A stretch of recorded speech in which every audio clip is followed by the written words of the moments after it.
அன்புக்குரியவர்களே, பழைய ஏற்பாட்டின் புகழ்பெற்ற மன்றாட்டுகள் என்னும் விவிலிய தொடரில் இன்று 4வதாக சாலமோனுடைய புகழ்பெற்ற மன்றாட்டு. நம் அனைவருக்கும் நன்கு அறிமுகமான ஒரு மன்றாட்டு. 1 அரசர்கள் 3ஆம் அதிகாரத்தில் சாலமோன் ஞானத்திற்காக மன்றாடுகிற பகுதி வந்திருக்கிறது. கடவுள் சாலமோனிடம் உனக்கு என்ன வேண்டும் கேள் என்று கேட்கிறார். அதற்கு சாலமோன் என்ன கேட்கிறார்?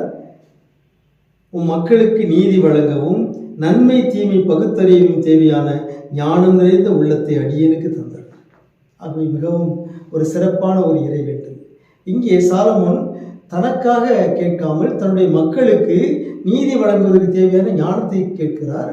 ஆகவே விவிலியம் சொல்கிறது, இந்த மன்றாட்டு கடவுளுக்கு உகந்ததாக இருந்தது. 10வது இறைமொழி வாசிக்கின்றோம். சாலமோன் இவ்வாறு கேட்டது ஆண்டவருக்கு உகந்ததாக இருந்தது. ஆகவே கடவுள் என்ன சொன்னார்? நீ ஞானத்தை கேட்டதால் நான் உனக்கு ஞானத்தை தருவேன், அத்தோடு நீ கேட்காத செல்வத்தையும் புகழையும் போரில் வெற்றியையும் நீடிய ஆயுளையும் உனக்கு தருவேன் என்று கடவுள் கூறினார்.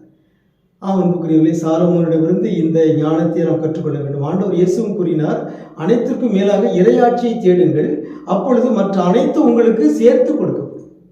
ஆகவே கடவுளிடம் நாம் மன்றாடும் பொழுது, ஆண்டவரே எங்களுக்கு உம்முடைய ஞானத்தை தாரும், இறை அச்சத்தை தாரும், இறை புகழ்ச்சியை தாரும், ஜப ஆர்வத்தை தாரும், எப்போதும் உம்முடைய திருவிழத்துக்கு பணிகின்ற ஆர்வத்தை தாரும் என்று விண்ணக ஆசிகளுக்காக நாம் மன்றாட வேண்டும். அப்பொழுது கடவுள் இந்த விண்ணக ஆசிகளோடு மண்ணக ஆசிகளையும் நாம் கேட்காதவற்றையும் சேர்த்து தருவார். உங்களுக்கு அமைதி உரித்தாக.